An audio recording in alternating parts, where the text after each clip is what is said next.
Welcome to Garfonomics, the world's best official, unofficial economics and politics Garfield-based podcast.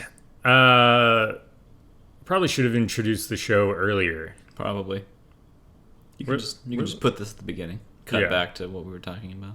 Yeah, I'll cut all of this. If you want to unlock all of the things we were just talking about, pay me $5 on the Patreon, and you will have access to the garbage audio, which would be the majority of what we say. Yeah, on and off the podcast. Going on 15 minutes. Your host. Whoa! Okay, that's going in the garbage audio. Am I allowed to say your name? That's not even going in the garbage audio. That's going in the abyss audio. Explicit Nobody's seeing that. Audio. Yeah, that's audio nobody gets to hear. Well, you're riddled with tattoos now. I feel like I'm sitting next to a criminal. Yeah, I am. I'm looking more and more like... I want to like say that I'm looking more and more like a grizzled, like manly sailor, but actually I'm just kind of looking more and more kind of like a crackhead every day. You look like you're gonna sell me some weed, yeah. Yeah, or like a mall knife out of my trench coat. A what? Like a knife that you would get at a mall, like one of those stupid little knives. Oh yeah, I thought those were like little gas station knives. Like whatever, gas station knives. Yeah, mall knives, gas station knives, same thing. Ugh. Flea market knives, they're all the same thing. What did you want to talk about? Oh, you wanted to talk about Christmas. Ho ho ho! Welcome back to Garfonomics, the holiday themed podcast. Yeah, I wanted to talk about the holidays and Christmas in particular. Well, I guess Hanukkah would be a part of this as well. Yeah, if we're trying not to be offensive, then yeah, I guess Hanukkah. Well, no, not even like trying not to be offensive, because I wanted to talk about the holidays in terms of like spending and the economy, and like there are gifts in Hanukkah, so it would also pertain. We talked a little bit about earlier, but it's smart to well, for lack of a better term, capitalize on people's like innate want to give gifts around this time, right? So I think companies kind of like they prey on that feeling that you're just kind of supposed to give gifts during the holidays, right? Mm-hmm. And I think that's just a thing that they invented, right? Yeah, I mean, like, most of the things that we know about Christmas were, like, straight up just invented in the 50s by, like, fucking Coca-Cola and shit. Like, our very idea of Santa Claus as he exists in the American mythology was literally invented by Coca-Cola's marketing team. But I have no idea the history behind that or whatever. But I do know that, like, before the, like, 50s or whatever... like Santa wasn't even really a thing. Like you had Saint Nicholas and stuff, but like old Saint Nick, he would just like you would just like leave your fucking boots outside your house, and he would like put some candy in there if you were good, and like that was it. Where did Santa Claus come from? Is that a German thing? Yeah. There's like Sankt Nikolaus, and then you have like Sankt Nikolaustag, which is like the day where like you leave your boots outside and St. Nicholas puts like candy in them or whatever. And then you have like the Tooth Fairy, basically. Yeah, it's like the Tooth Fairy. Yeah. And then you have like Sinterklaas and like people like that, which are like variations of like what we know, but they're like the classic interpretations. What we have is like a complete like marketing fabrication, like in modern times. Well, it works. It does work. People go out every year and spend as much as they possibly can on trash. They do. And that's actually part of what I wanted to talk about. I've also been a really big fan of like Krampus, like Krampus. I haven't seen the movie actually, or heard the legend of Krampus. Yes. Chris von Krampus. German, I assume. Yeah, German, whatever. You're going to get a lot of German facts from me, I guess. Yeah.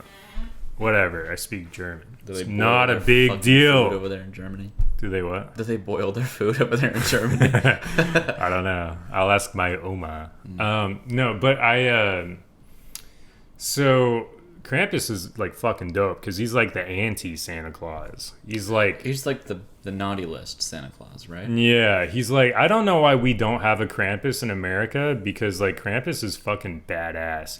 He's basically like the shadow of Saint Nicholas. He's like you know, like the duality of like Western society, we have like good and evil and stuff. So like obviously we have Saint Nicholas, the good one, but like where the fuck is the bad one? The Germans were like, there is a bad one. When Cole's just not bad enough, then Krampus comes and just fucks you up. Yeah, Krampus comes, he kidnaps you. There's like a bunch of different things. Like some people, it's not even German. I think it's like also like super like Austrian and stuff, but whatever. Austrians are kind of like Germans. It just sounds like a thing to scare children into being good. It is 100%, like all things are. Yeah, and it's so like all fairy tales are to like scare kids. Yeah, I think Slender Man was like all about that, right? Like scaring little kiddies into not going into the forest. No, Slender Man was something that was made up by a poster on Something Awful forums when I was a kid. I thought that was a German thing too. Huh. No, that's something they made up. That's something they made up to like give it like some credibility. Yeah, what do they call him? Like Der Richterman or something like that. I don't know. Like, but no, it's but yeah, like all fairy tales. Like if you ever read like, I don't know, the old like Little Red Riding Hood or like the old Cinderella and stuff, like it's fucking brutal shit, and it's all just to like scare kids. Yeah, which is badass. Krampus is badass, dude. Like if you don't behave, there's like two interpretations. Like if you don't behave, like Krampus is gonna show up, he's gonna kidnap you, he's gonna put you in his sack, and he's gonna beat the hell out of you with him and his like little elves. Or in like the more hardcore shit, like he kidnaps you and drags you to hell. He like drags you to the underworld. Did you believe in Santa Claus growing up? Yeah. I believe for a while? I believed in Santa Claus like I think like honestly well beyond when I should have stopped. For all kid listeners, like Santa Claus, he is real as well as Krampus. But we're saying as adults, you legally are required to not believe in Santa Claus. We have to say that he doesn't exist. Yeah, we have to. There's an FBI agent standing in my room right now shaking his head at me anytime I say that, like, I believe in Santa Claus or anything like that.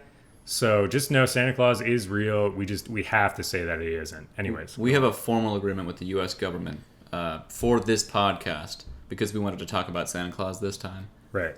The U.S. government has a contract with me saying that they will not extradite me to Guantanamo as long as I abide by this Santa Claus, if you will. Right. Anyway, so you believed in Santa Claus for a long time because you're a fucking nerd. Yeah. And then I remember, like, my friend telling me that, like, Santa wasn't real or something when he was over at my house and we were, like, dicking around on the computer. Yeah, looking at Santa Claus memes, whatever. Yeah, I was looking at Santa Claus memes. Yeah. What does this have to do with Garfield? Have you ever seen any Garfield porn? Absolutely. Are you kidding me? I've never seen any. You've never seen Garfield porn? I never looked it up. Oh my god. Did you just happen across Garfield porn, or is it something you're like searching for? I would say it's like a mixture of the two. So like I'm not typing Garfield porn into Google, but I am in like certain like Garfield communities that have specific boards and chat channels dedicated to Garfield porn. Like 4chan Garfield. Yeah, it's like so yeah, I'm in like various internet communities and Discord communities. Yeah. So that's the kind of stuff you get into. Is this Garfield? Yeah, it's supposed to be. Oh my god. God. How thick he is. So I've typed That's a classic one. This one? That's a classic. That is pretty good. I'm enjoying that. I think I've posted that on my Instagram before. I typed in Garfield porn. In a private browser, mind you. Okay. This isn't just like... Yeah, there's a lot. God, what is happening here? That's hot. Okay. That's Garfield getting his dick sucked by a fish. I'm getting sucked into Garfield. Yeah, you're getting sucked. All right. Anyways. No, So, what am I talking about? Garfield. Christmas. Oh, Christmas, yeah. And how it relates to Garfield. Yeah. Well, I don't know exactly how Christmas relates to Garfield, to be honest with you. Well, I just know that I want Garfield merch for Christmas. Not my birthday. For Jesus' birthday. You want Are you telling me that? You telling me that you want No, Garfield I'm merch? telling everybody. I'm proclaiming it. Anyone that's listening, you want Garfield merch for your Christmas. Send me Garfield merch. Email Garfonomicspodcast@gmail.com and say you're going to send me Garfield merch, and I'll send you a shady P.O. box address you can send it to. You don't have a P.O. box, do you? No, but I have various methods of receiving mail. You're starting to sound like YouTube and Pornhub right now. Very I'm shifty. both. I'm a combination YouTube and Pornhub. The first time I met you, weren't you like doing some weird back parking lot deal with somebody, like buying weird computer parts or something? Oh, that's right. Was that the first time we like hung out or something? No, it was near then. It was near Okay. then. Yeah, I was like, I'm sorry, I'm meeting somebody at a coffee shop to buy like various electronics parts, and I was like walking around downtown with like wires hanging out of my pockets and shit. You showed me your little weird business card around then too, right? Yeah. You still have that? Of course I still have it. You should get a tattoo of that card. It's kind of fading now, but it's pretty nice. It's made out of metal, it's union made. It's pretty nice. It's held up very well. Yeah. So Christmas. Christmas. Do you Weihnachten. what's like a staple of Weihnachten. Christmas that you think should always be there? A staple of Christmas? Yeah, something in your mind that when you think of Christmas, you think of this one thing. It has to be there, otherwise it's not Christmas. Okay. When I think of Crimbo, I think of wearing jammies. You got to wear jammies on Crimbo Eve. On the eve, okay. On the eve specifically. You can wear it the next day too when you're opening up your presents or whatever. Yeah, I'm usually in jammies when I'm opening up presents on Christmas morning, yeah. See, yeah. Okay, so the night before, you got to get into your jammies. Here, okay, this is a little family tradition on my part. Every Christmas Eve, we would open one gift. We would be allowed to open one gift. Us too. Okay. But our gift was always, this kind of sucked as a kid because you knew exactly what you were getting. The gift was always a new pair of jammies. So you would then wear the jammies for Christmas morning. Right. Yeah. Well, you would wear them that night too. So Yeah. my parents, they'd be like, all right, open up one gift. And you'd be like, fuck the jammies. And you would open it up, and sure enough, it would be the new jammies. So And then you would put them on, and then my parents would say, all right, kids, everybody get in the car. And we'd all get in the car, and my parents would give us each a little hot chocolate in the car. in the car. That sounds like a poor move. Well, they're in like little sealed mugs, so we Okay. wouldn't spill them, or like little sippy cups when we were kids. Yeah. And they would give us little hot chocolates, and we would drive around and look at Christmas lights. And my parents would insist that they were not drinking and driving while drinking peppermint schnapps from a hot chocolate as they drank and drove and showed us Christmas lights. That's where your peppermint schnapps addiction came from. I don't have an addiction. You do. Okay. Well, It makes you sick and you still drink it.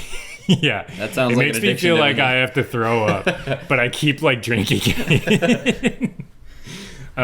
No, but yeah, my dad would be like, I'm not drinking and driving. And I'd be like pointing and being like, you're drinking and driving. And he'd be like, I'm not. Look for the closest officer. Yeah, and his breath would smell like peppermint. Did you get to... So they selected the present for you on Christmas Eve, the one present?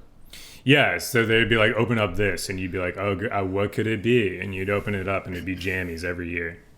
Gotcha. That reminds me of Christmas. When I was young, we got to select the present, the one present that we would be opening. Mm-hmm. But as I got older, I just stopped caring, and I was like, just fucking pick one for me, right? Mm-hmm. So then it was always up to them, and they would give me like, what they would consider like the shittiest of all the gifts for Christmas Eve, which makes sense. Yeah, you don't want to like play your hand too early. Nah.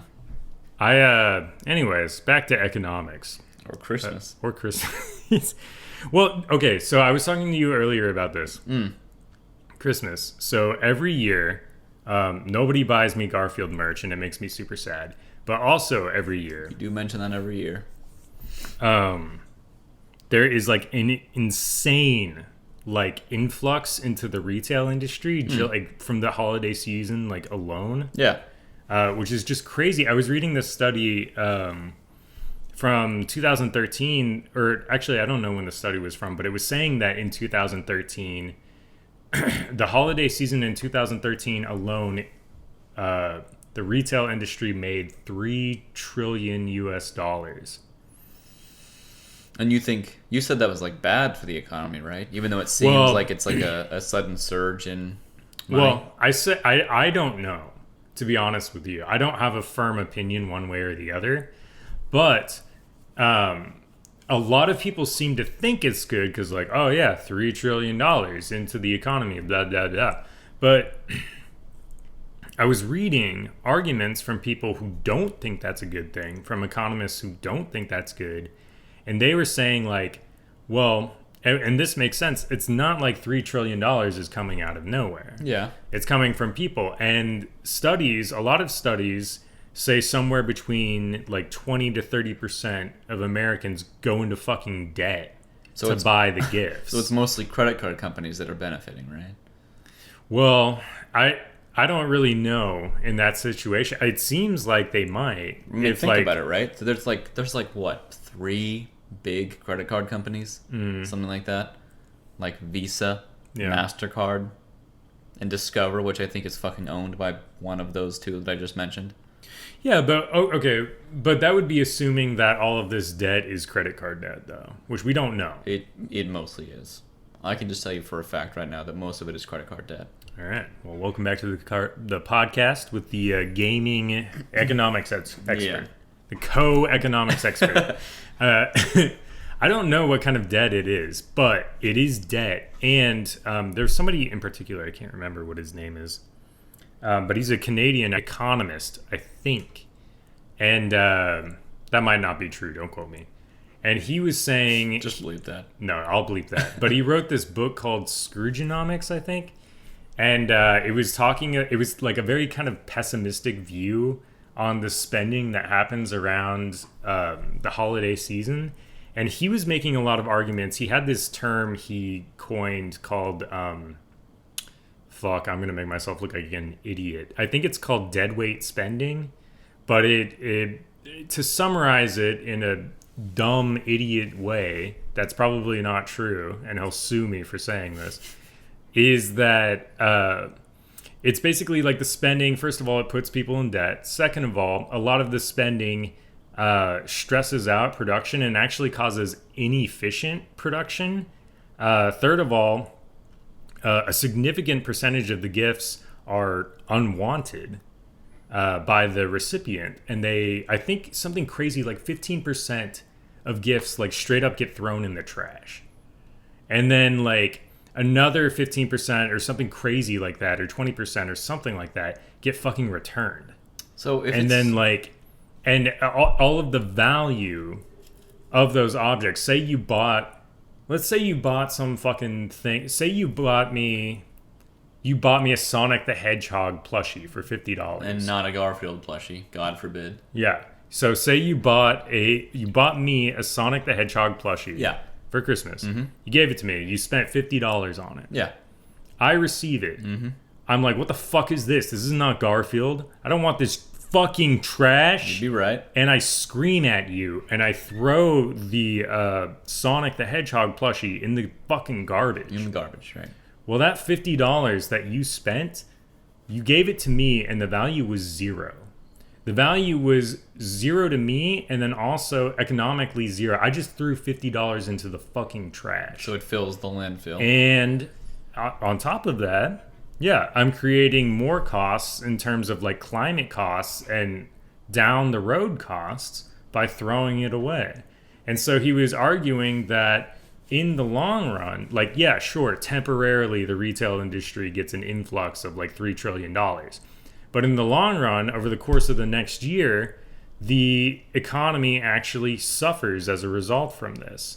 But it's perpetuated because these companies get a nice fucking boost. Yeah, and they see that as like the most profitable time of the year. Well, yeah, and they get like nice fucking boosts and a lot of influxes of cash in that moment. And also, if you're receiving a lot of influxes of cash in a particular moment, stock value is going to go up. And ultimately, if you're a public company, That's all that fucking matters is temporary stock value. Of course. And I mean, they're not going to stop. They don't give a shit about the economy. They just want to make money. Nobody right? gives a shit about the economy. The only people who should give a shit about the economy are the people who are exploited by it. And people who make podcasts about it. People who make, well, I don't know. Back to Garfield hentai. What, You just introduced hentai. We just said porn. Wouldn't so this it, is like, this is just from your databanks here. What's the classification of hentai? What is the definition of hentai? Because wouldn't all Garfield porn be hentai because it's cartoon? I suppose. No, I think specifically it's from Japan. Hentai has to be from Japan? I think so. Alright, I'm going to Google this. Define hentai. I'm going to get on the fucking computer. Is that what all these little, like, USB sticks with, like, Garfield... Do not talk about my USB sticks with Garfield stuff on them. You should probably hide those before I come over. Yeah, do not plug those into your laptop. You will get a virus. Okay. Hentai definition. I mean, okay, yeah. Japanese manga and anime characterized. Yeah, so it specifically has to be Japanese. Yes. Okay. Sexually explicit images and plots. Hold on, I'm going to get another beer. And I'm going to go to the bathroom. Okay.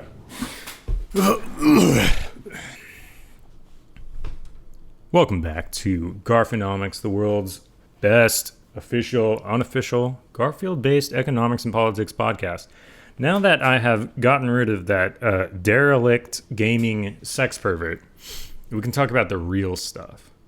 And what I really want to talk about are the detrimental effects of holiday spending on American families, and specifically how people are not spending money on Garfield t-shirts, Garfield plushies, Garfield-themed items and telephones to send to me, Garfonomics. It's a fucking shame, dude. Also, since I have the internet, I was going to look up the name of that economist for you guys. It is called Scroogenomics, which was written by... What the fuck? The author just disappeared. Oh no, here it is. Scroogenomics, Why You Shouldn't Buy Presents for the Holidays by Joel Waldfogel. It's got a little crying kid on the cover sitting on a present. It's very cute. You can get it anywhere you get books, really. This is actually just an ad for Joel Waldfogel's economics theory in books, or his, assertion. Anyways, the fucking troglodyte's back. Oh, you were right. Scroogenomics. Is this yours? This is mine. That's yours. You want to go throw that somewhere? Mm. Yeah, I wasn't lying, dude. I actually research economics. I had to do fucking research papers and shit. Are you an economist? I think I'm well, I don't know. What defines an economist? Also, scoot over. I think that would be somebody who does economics theory for like a job. You are really getting yourself way closer to the mic here. Hey, I like being There close we to the go. mic. It's my show. Yeah. All right. No, I think I technically am an economist. You heard it here first. Garfonomics is an economist because Let's see. technically, if I consider Garfonomics my job, then I am doing economic theory as a profession. Define economist. Doing a lot of Googling today. An expert in economics. Okay, so That's that's easy enough, me. right? That's me. So Garfonomics, I'm an economist. Define expert. A person who has Comprehensive and authoritative knowledge. I am a very big authoritarian. I point my finger and I yell when people disagree with me. All right. I guess by definition, you are an economist. I am an economist. An economist. Economist. As they say. Yeah. Economist? I think it's economist. I think it's probably economist, yeah. Yeah. Economist. Whatever. I have a degree. I went to school. You gotta use it for something. I have an undergraduate and a graduate degree. I told my therapist asked me, she said, when we were first talking, she said, well, do you have any like interests or hobbies? And I said, yeah, I do an economics podcast. That's a joke. I would have laughed at that. That's a good joke. I would have laughed at that too. I said I do an economics podcast that is based on the Jim Davis's comic book character Garfield the cat. And I thought that was fucking hilarious. She was like stone faced. Like she obviously did not get it either. That's too bad. They can't all be good though. They can't all be good. Mm-mm. They can't all be gold. So sometimes if you dump out a pun, it's gonna suck. Yeah. I think a lot of times if you dump out a pun, it's gonna suck. I mean, we're saying a lot of shit right now, and I think only like maybe 15% of it's like actually funny. Oh yeah, no, like this is not a 100% comedy podcast. This is a very serious podcast. Right. We talk about very serious stuff. I would say only like 10% of the show is jokes. I would say 90% is real talk. I would say 10% of the show is jokes, 10% of the show is serious, and the rest is us talking about like Garfield hentai. The rest you can find in Odie's Garbage Bin on Patreon for only $5. A mere $5. Just a cup of coffee. Just a cup of coffee. Every month. Save yourself a trip to the local bodega. And don't buy that coffee. No New York pizza. No New York pizza. Save yourself the money from a slice and buy the fucking $5 Patreon. Whatever. The fucking Patreon. Podcast. Yeah. I'm podcasting over here. Okay, that was bad. All right, whatever. Bleep that out. That's going in the bin. If you want to unlock that bad joke, $5. Oh my god, we should do that. We should be dumping out like loads of awful puns and just like bleeping them and then hiding them behind a paywall. Dude, hell yeah. Your boss is out here paying like $5 to get the garbage in content. my boss is like, this sounds like him. Maybe if I pay the $5 and get the access to the Odie's Garbage Bin, I can get the cutouts and confirm. You too can be just like. Stop drawing dicks in my fucking thing. They don't come out. You got the last one out. I barely, like there's still scratch marks and shit. I'm not even scratching it. I know, but like somehow it's fucking there forever. That's why I love doing it. I know what you can buy me for Christmas. A new mouse pad? Yeah. You're ruining my goddamn mouse pads. I'll buy you a new mouse pad for Christmas with a dick already scratched into it. The totally normal and organic lead up to a outro, which is naturally going to come out of my mouth right now and not going to be edited in later. And here it comes. And here is the official ending of the podcast. Thank you for listening to the best Garfield-based economics and politics podcast. Official, unofficial. Official, unofficial. With my special guest, the gaming sex pervert, to join us again. Maybe you should add some more adjectives to my name.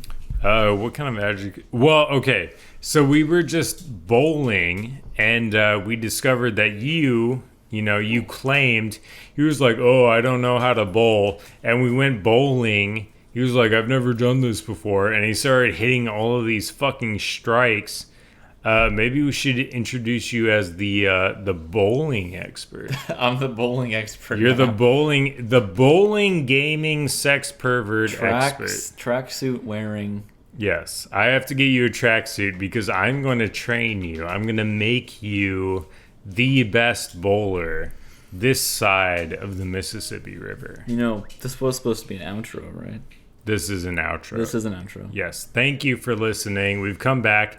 This is a very natural, non-edited in, very sober outro for 3 easy payments of $1.49. Okay, listen to me. You can be a basic supporter for $3 a month. Guess what?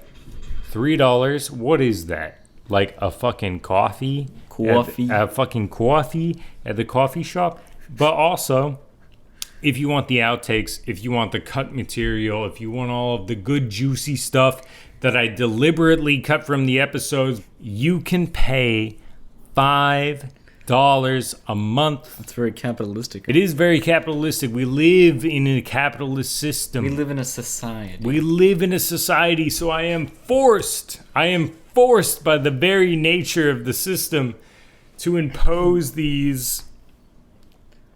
All right. Whatever. Give me, night, everyone. yeah, pay me money and you can get the cut garbage audio, okay? I'm not drunk and I did really good at bowling.